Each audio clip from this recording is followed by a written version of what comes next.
Parched by the scorching heat, Qatar's soil and sky are waiting for rain and winter.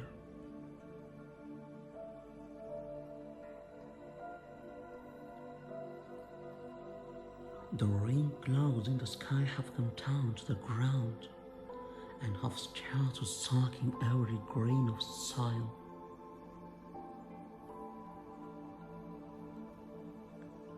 The faded ice yearns to grow greener, to sprout new saplings on dry trees.